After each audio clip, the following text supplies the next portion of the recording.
位同學，好高興今日又同大家見面。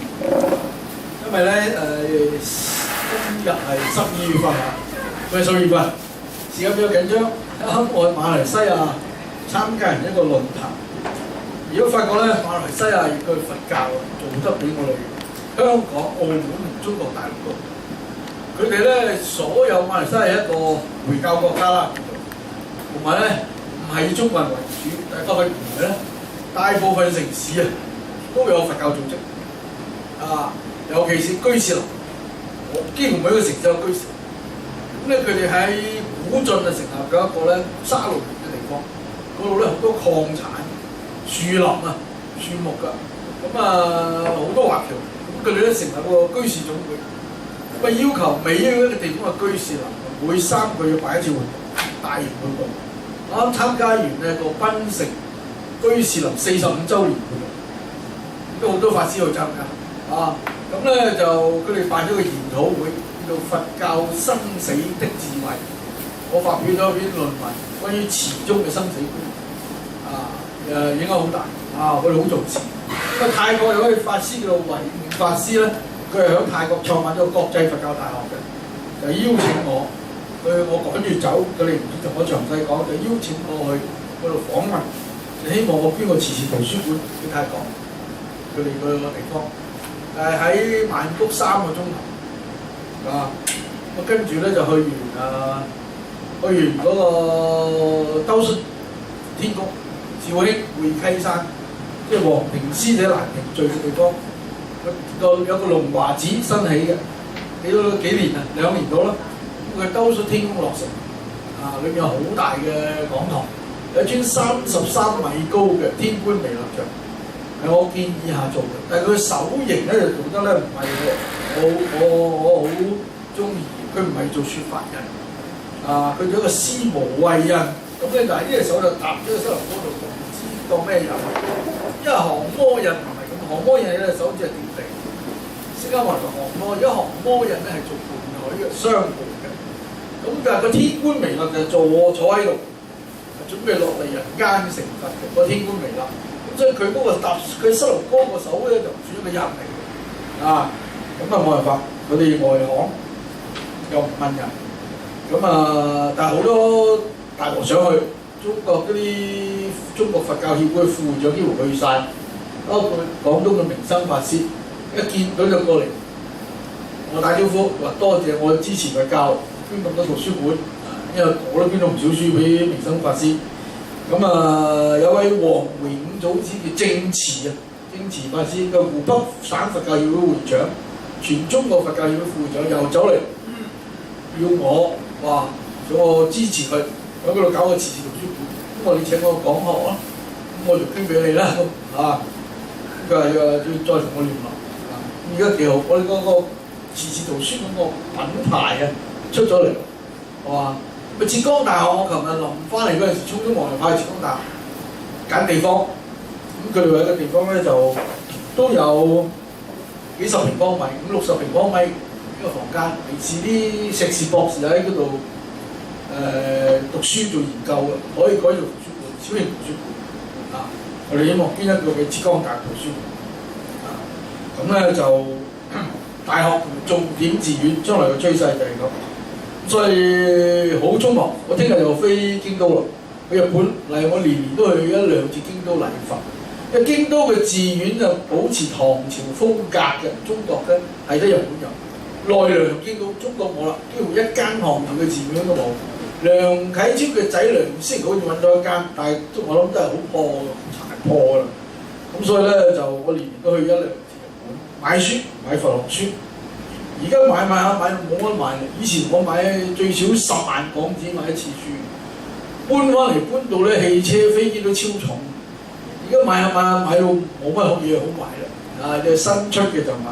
所以我深圳嗰個私人專用圖書館嘅書啊，我諗淨係書嘅價值都過千萬，最少都幾百萬㗎嗰度。就好珍貴嘅書好多，咁好啦，就今日咧就繼續同大家講呢個唯識30頌。今日開始咧就多啲講書啦，係嘛？大家個習慣睇住本書，如果冇書啊，唔該你揾本書出嚟，我哋研班都寄咗幾十本過嚟嘅。咁啊，你哋有啲同學好似話籌印緊係嘛？籌印緊，印好又可以提供係嘛？咁啊，大家睇睇中間嗰度，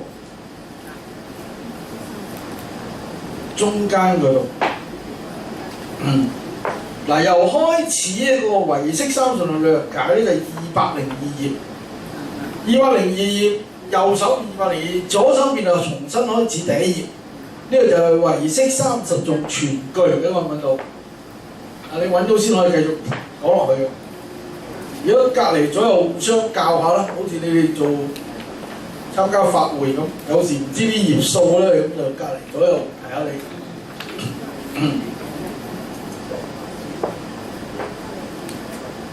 好嘛？今日講到6點鬆啲咯，聽到啦嘛？唯識30頌全句咧就係最左邊嗰啲細節，見唔見？書邊嘅細節。大字就唯識30頌本論1至1頁，唯識30頌本論世親菩薩造，唐三藏法師原裝奉詔譯，見唔見？咁啊，跟住有啲細字啦，由假説我法有種種相轉一路開始，聽到未？你先揾30論略解。唯識30論略解，見唔見呢本書？咁又開始一路揭到202頁。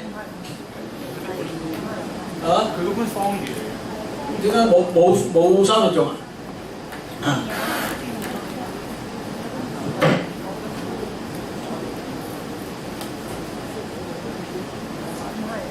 上次好似展示過一次啦。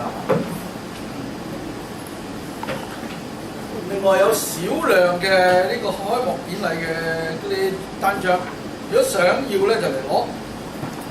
但係如果超過3人集體嚟香港嘅咧，就提早可以電郵預訂門票。其他日子就唔使嘅，明年3月25至28咧就唔使，26號係星期六朝頭早嗰個開幕典禮就有門票嘅。如果着住校服嘅學生着住校服嘅咧，有購書券贈送香港，最少50蚊一張㗎。咁啊好多精美禮品同你講，係嘛？包括咩咧？如果你集體嚟咧，或者可以同我哋研究咧，就係即係你要團體名義集體嚟咧，或者可以補翻船飛俾你都得。咁咧就有好多禮品，包括一件好靚嘅風衣，叫做智慧人生重新開始。咁咧同埋咧有一個襟章，即係呢個青年文化節嘅襟章。另外咧就有一個書籤，又可以做戒刀用嘅。咁啊仲會送一個心聯嘅充電寶，個成100蚊個嘅，如果出唔賣。係一個心聯，智慧人生重新開始，可以充電嘅。就好多禮品。咁啊中午就會免費一餐齋食，喺柴灣青年廣場。喺柴灣青年廣場嗰個太極樓有齋食，但係你要預先俾到人數，我先可以留位去做。就咁臨時出現，我哋唔會請食飯嘅。你預約好咧，尤其是你澳門嚟嘅話，預約好咧，咁就可以請食飯，係嘛？如果人多要過夜，就早啲出聲；如果唔使過夜，就更好啦。咁就淨係嚟參加你開幕典禮咧，咁你人越多越好。即係精美禮品咧，值回你船飛嘅。如果你話可以要問我傾翻船飛嘅團體，你可以同我哋傾冇問題。要揾阿黃偉賢班長，咁你要翻去貼啊，你自己有咩單位團體就攞呢張翻嚟貼，好嘛？到時咧香港嘅各大報紙會賣廣告嘅。咁好精彩嘅，有書法又有畫展。咁講經交流咧就有四川離眾佛學院嘅比丘尼，同埋咧峨眉山佛學院，同埋咧就我北京一大隊學生。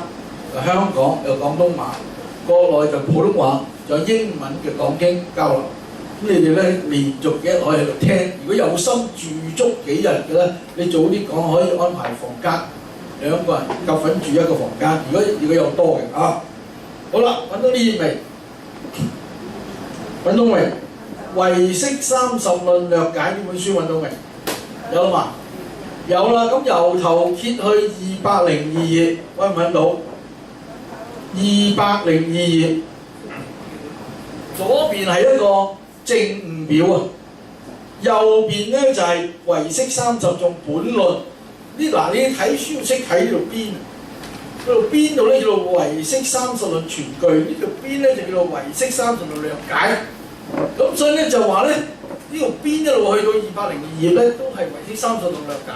由呢頁開始咧就叫做唯識30論全句啦，用全句。你要第一你要睇書要識揭書，如果書都唔識揭咧就好麻煩，明唔明啊？好啦，咁啊先同大家講一講，今次第幾堂啊？第二堂啊？先講個題目先啦。咩叫做唯識30論咧？即係嗱，唯識後面會詳細講，即係呢一個論啊。唯識30嚴格嚟講叫論頌啊，佢呢度咧就叫做唯識30頌嘅本論。呢個係即係後人講加上去㗎啦。首先30咧就係30首頌咁解，係個數目嚟嘅。咁古代喺《貝葉經》裏邊咧，大概就係咁嘅，就4句一首頌，每一句咧就相當於譯成中文咧，相當於中國嘅5言詩咁上下，5個字5個字嘅，間中有呢個長啲嘅，係嘛？咁咧咁啊好啦，咁樣呢個30首頌咧即係120句，啊！咁如果你好似呢度咁翻譯成中文5個字，佢都係600個字，咁有數得嘅，係嘛？都係600個字，咁啊，咁啊第一句就叫做由假説我法啦，呢個就係玄奘法師翻譯嘅，啊，咁呢個就係頌嘅體裁啦，呢個頌即係叫偈頌，梵文叫做加他，啊，偈頌即係好似詩歌咁嘅體裁嘅。咁呢個偈頌咧係佢嗰個內容係咩？係論嘅嗱，偈頌咧就係一種形式或者叫做體裁或者叫形式。咁佢喺佛經裏邊啊嘅性質咧就係論嘅體裁啦。論咧就係大家首先要搞清咩叫三藏先。三藏咧，呢個藏就係寶藏咁解啦。啊，三藏嘅意思咧就係咧經能夠利益世人嘅律同埋論。啊，呢個經咧梵文叫做 sutra。啊，佛所講嘅就叫經。原來咧就係話如果係試啲鮮花，用咧嗰啲絲線將啲鮮花串起嚟，可以莊嚴我哋嘅身體，好似掛一個好似花環咁樣掛喺個身度。好似我哋東南亞參加旅行團，去到咧有人送個啲導遊啊嗰啲啊送一落飛機送個花環俾你。咁呢個咧就係莊嚴嘅意思，用美妙嘅文字莊嚴佛所講嘅真理，就叫做經。用中國經線為線個意思有啲相似，所以叫經係好適當嘅。咁你記住，一般嚟講佛講係經，咁啊冇人敢話自己講係經。啊，當然咧就係無名嘅就冇得講啦，即係假嘅。所以有啲經叫偽經。中國嘅佛經上咧有啲叫經錄。咩叫經錄咧？即係目錄，歷朝歷代都有喎。咁隋唐啊，佛經一翻譯嚟中國就開始有經錄㗎。咁經錄裏邊咧有一類經咧就叫做疑偽經。疑偽經，即係話咧嗰個翻譯者啊揾唔到邊個去翻譯，亦都揾唔到印度嘅出處。啊，甚至佢話係邊個翻譯係好值得懷疑嘅，因為唔似係嗰位高僧大德翻譯嘅。啊，即係呢啲就叫做被懷疑嘅或者係偽造嘅。咁啊好多唔係正統佛教嘅寺廟咧，好多呢啲咁嘅疑偽經。啊，譬如話咩高王觀音經啊咁，嗰啲係疑偽經。啊，咩人離難就難離身，一切災難就化為塵。嗰啲冚唪唥都係中國民間作出嚟，同佛教冇關，係嘛？咁啊有啲佛道不分嘅，好似天道啊、一貫道啊，講彌勒信仰嗰啲，好多係偽經嚟，啊嗰啲叫異偽經。啊，我就係香港政府華人廟宇委員會一個成員嚟嘅，佢哋我啱啱參加冇幾耐嗰陣時，會攞啲書仔嚟俾我哋審核，應唔應該擺喺香港政府管轄下嗰啲寺廟？嗰啲係傳統民間信仰嘅寺廟，咩洪聖廟啊、咩北帝廟啊，好多廟。咁我哋好嚴，有我好嚴喎。譬如呢本觀世菩薩嘅可以，呢本講道教嘅可以。你正宗嘅道教、正宗佛教我唔理你，但係有啲係撈亂佛教、道教嘅亂嚟嘅，我就話呢本唔好擺啦。我哋呢個委員通過就唔會擺嘅。咁所以咧，而家咧，尤其出啲齋鋪，香港啲齋鋪，我唔知澳門點啦，就亂咁擺書好多地方。啊，咁佛堂咧又要注意，係嘛？佛教嘅寺廟咧，唔好人哋送親出嚟話佛教，你就照擺。啊，尤其是你哋啲正派嘅寺廟咧，如果你擺咗啲異偽嘅書咧，你就誤導咗啲信眾，好麻煩。所以我就好批評淨空法師。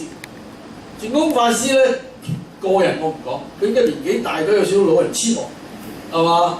佢就咪話2012年咧世界末日，係嘛？咁呢樣嘢咧，響中國大陸咧，中國大陸政府而家中國大陸好多官方嘅網址話佢係邪教嘅，知唔知啊？話淨空啊，唔準佢翻大陸㗎。咁我呢樣嘢我唔理佢。咁佢喺講經嘅時候，好中意批評其他法師喎。佢自己係法師又批評其他法師嘅。啊，又話啲佛經又唔應該攞嚟賣錢嘅，應該送嘅。咁你自己唔賣啫，你唔可以批評人哋賣。係嘛？賣錢有咩問題啫？即係等於人哋作家啫嘛，你明唔明啊？我話好過伸大手板去問攞錢啦，係咪先？你買書係知識分子嚟嘅，呢樣嘢我唔贊成佢嘅觀點。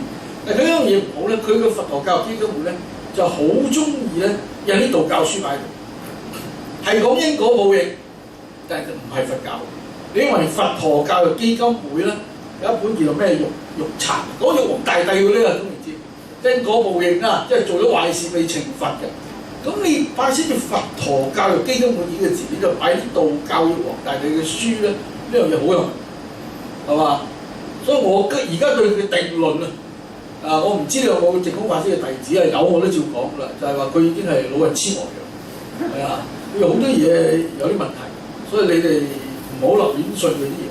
佢講家人念佛念淨土冇問題，係人都識家人念阿彌陀佛㗎啦。咁問題咧，而係佢做啲嘢咧冇乜章法。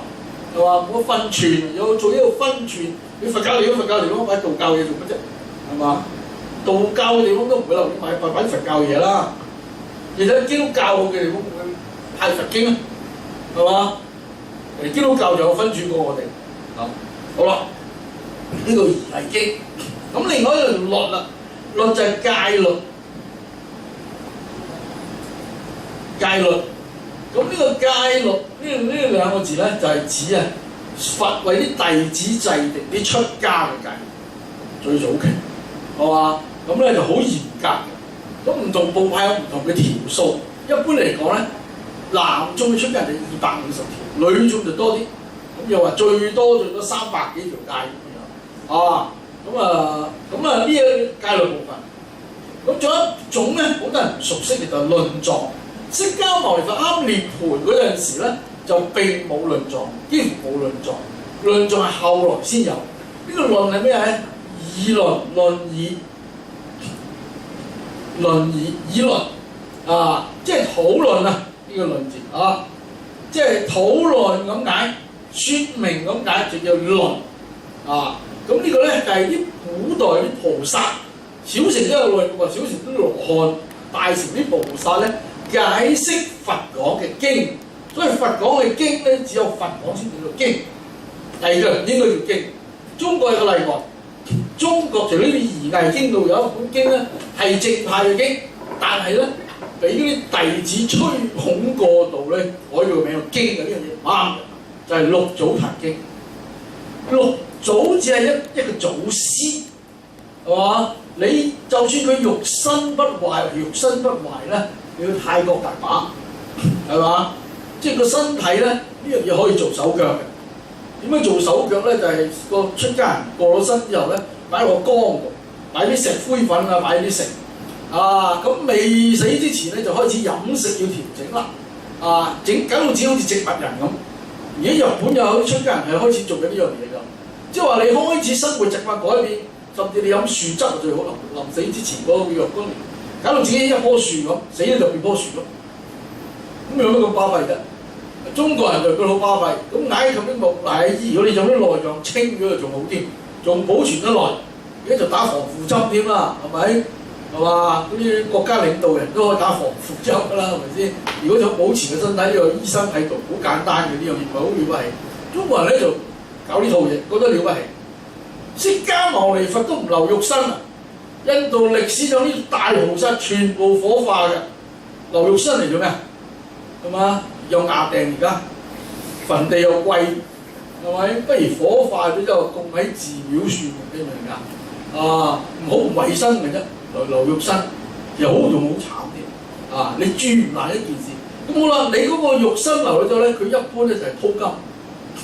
幾兩三年後咧，打開個缸嘅時候，你見到佢肉身冇爛嗰就鋪啲金，等佢絕緣啊，保持個身體。咁六祖嘅身體咧就可能係鋪金嘅，佢功力好。但係咧留肉身唔係淨係佛教得嘅，道教得，小乘得。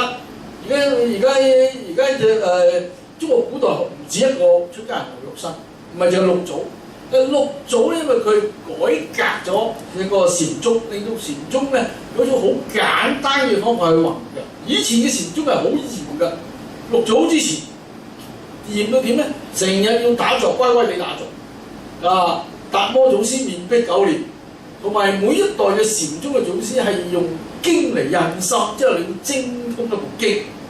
早期咧用《楞伽經》就好深嘅呢部經，《楞伽經》達摩傳二祖傳三祖係《楞伽經》，但係佢四祖開始就《金剛經》印心，之後你要精通《金剛經》。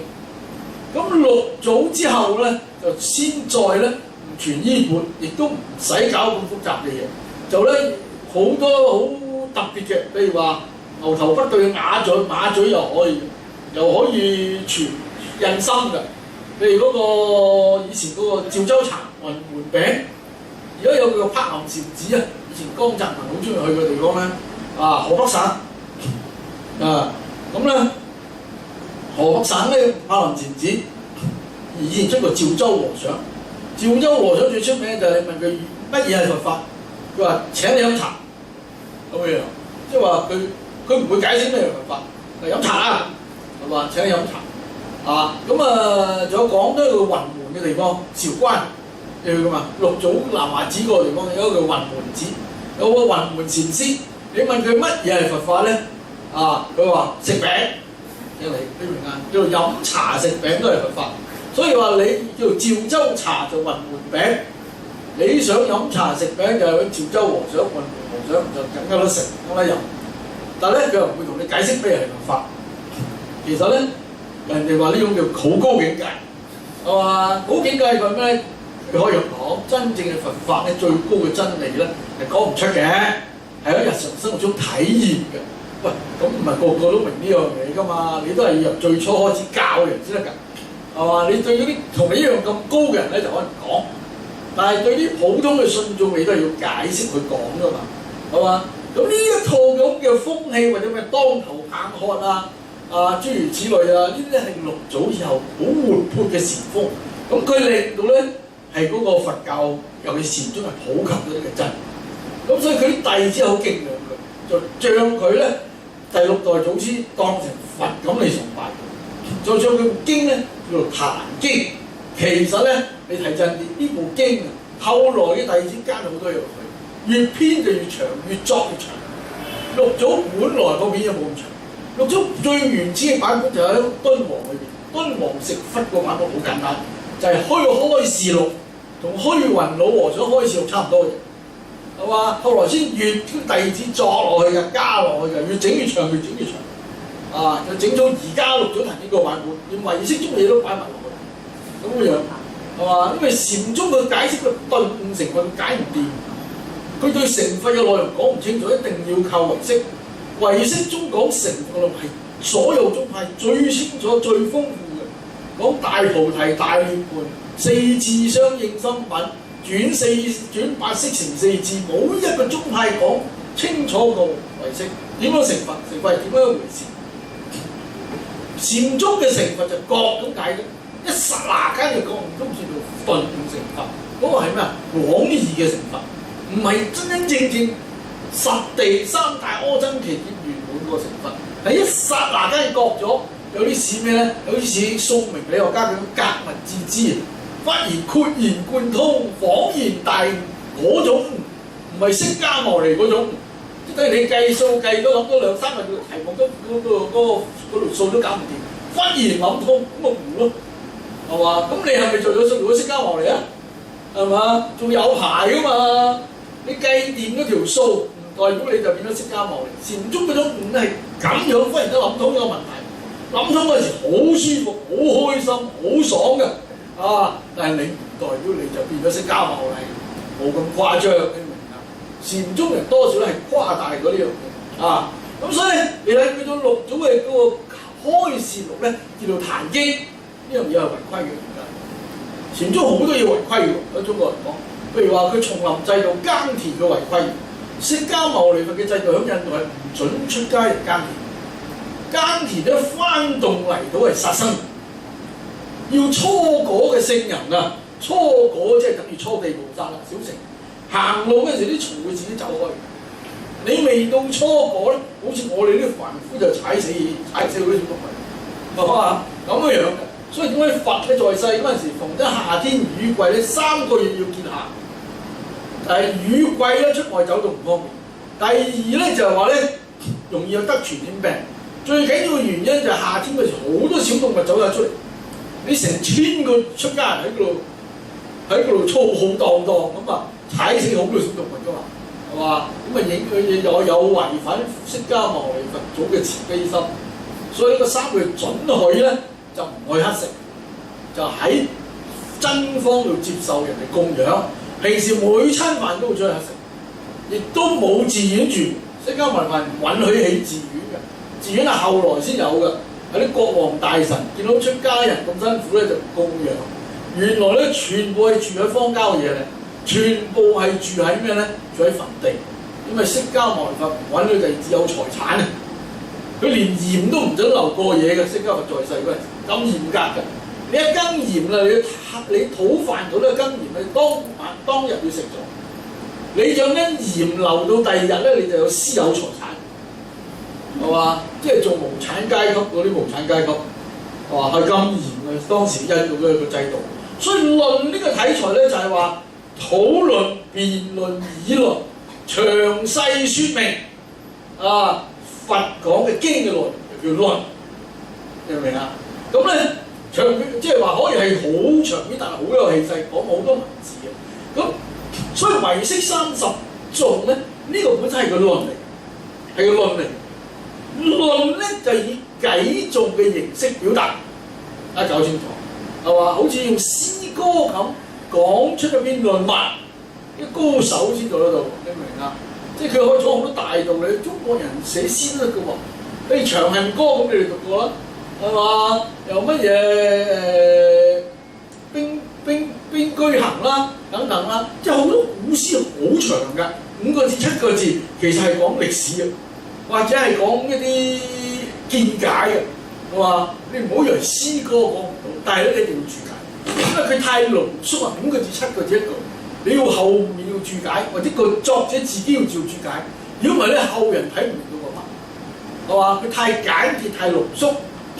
咁印度啲論一樣，佢嘅體裁咧就係偈頌，用偈頌詩歌嘅形式。所以如果個作者佢自己解釋自己啲嘢咧，就叫做長行啊，長賴賴嘅文字。即係用現代話就散文部分，即係話嗱呢啲係詩啦，呢啲係散文啦，一行一行嘅叫長行，冇斷嘅，一路長行。長行就屬於散文部分，就解釋啲詩歌。咁詩歌本身咧，嗰啲咧就係咩咧？就已經係論，就論㗎啦。論用歌偈頌嘅形式，所以又叫做論頌啊，叫做。係嘛？或者如果講詳細啲，就叫做30頌本論啊。30仲用頌39頌説出呢個唯識，建立唯識嘅根本嘅論。本論即係本身嘅論咧，係用30頌嘅體裁。簡單嚟講就叫論頌嘅。30頌即係30論，30論即係30